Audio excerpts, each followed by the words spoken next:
বেরাদার মিল্লাত ইসলামে আমি আর মাত্র 2-3 মিনিটের মধ্যে আমার বক্তব্য ইতি ঘটবে। যেহেতু একের পর এক বক্তব্য করতেই থাকবে, আপনারা শ্রবণ করতে থাকবেন। দেখো তো হযরত ইসরাঈল কি এসে গিয়েছে? বেরাদার বলে না, একটা ফিকির এসে দাঁড় হয়েছে। আসার মাত্র বলছে, ও রোকাইয়া বিবি, তোমার বাড়িতে 3টি রুটি আছে, ওই 3টি রুটি আমাকে দান করে দাও। আচ্ছা ভাই, আচ্ছা না, যদি আপনাকে ইসলামিয়া তো রোকাইয়া বিবি চোখ দিয়ে ঝরঝর করে জল করতেছিল। সুবহানাল্লাহ। ওই ফকির বাবু বললেন যে, ও মা রোকাইয়া, তুমি কান্না কাটি কেন পারো? বলে, আমার স্বামী বেলালে রাত্রি 12টার পরে ইন্তিকাল হয়ে যাবে, তার জন্য আমি কান্না কাটি করতেছি। ওই ফকির বাবু বললে, ও রোকাইয়া, যাও, তুমি যাও, তোমার ঘরের দরজাতে আমি 3 দিন গেটম্যান থাকলাম, আমি দরওয়ান থাকলাম। হযরতে ইসরাঈলকে তোমার বাড়িতে আমি প্রবেশ করতে দিব না। জোরে বলবেন সুবহানাল্লাহ। এবারে আল্লাহ পাক, আল্লাহ তাআলা হযরতে ইসরাঈলকে পাঠাচ্ছেন। বেরাদার দরজাতে এসে হাজির হলে বেরাদার সেই গেটম্যান আছে, ওই ফকির বাবু বলে, ফকির বাবু সরে যাও, আমি আজকে বেলালের আত্মাখানা কবজ করার জন্য এসেছি। বলে, ইসরাঈল, এই বাড়িতে তুমি 3 দিন প্রবেশ করতে পারে না। জোরে বলবেন সুবহানাল্লাহ। বেরাদার মিল্লাত ইসলামিয়া আছে জানা মুহতারাম, হযরতে ইসরাঈল আলাইহিস সালাম বললেন, আমি চোখের পালক মারার সময় দিনা, শ্বাস ফেলে শ্বাসটাকে নেওয়া আমি সময় দিনা, আর আপনি বলছেন যে এই বাড়িতে 3 দিন প্রবেশ করতে দিব না। ফকির বাবু শুনে, ইসরাঈল শুনে, এই শুনে, এই বাড়িতে শ্বাস ছাড়লে শ্বাসটা নেওয়ার আমি সময় দিনা, চোখের পালক মারলে আমি পালকটা উঠাবো সময় দিনা, আর আপনি বলছেন যে আমি 7 দিন ঢুকতে দেব না।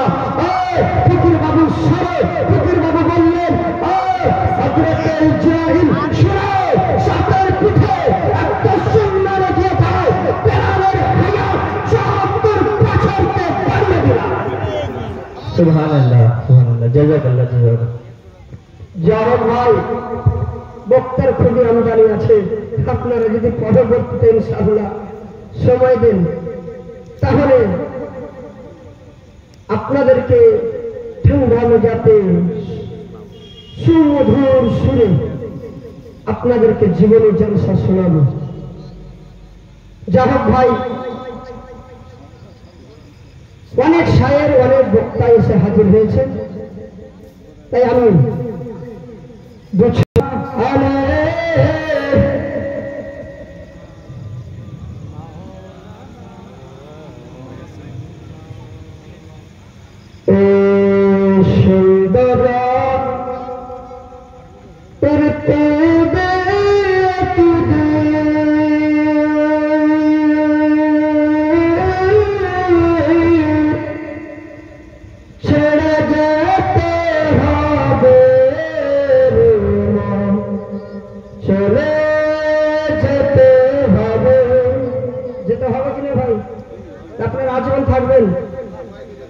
সবাইকে যেতে হবে।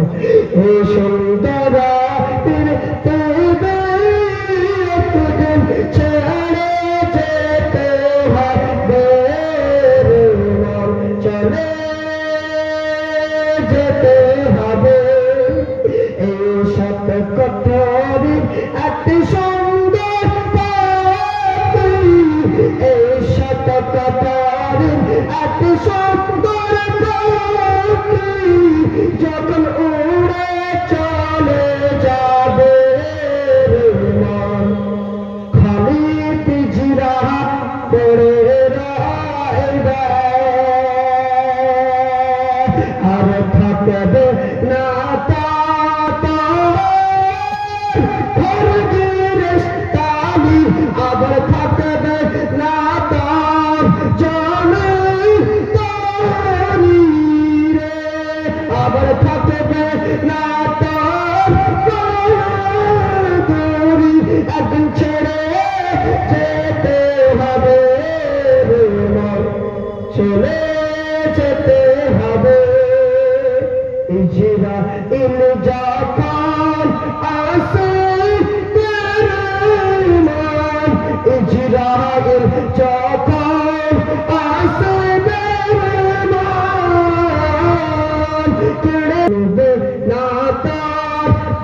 চিনবে না তোর টাকা পয়সা, আবার চিনবে না তোর বাবা।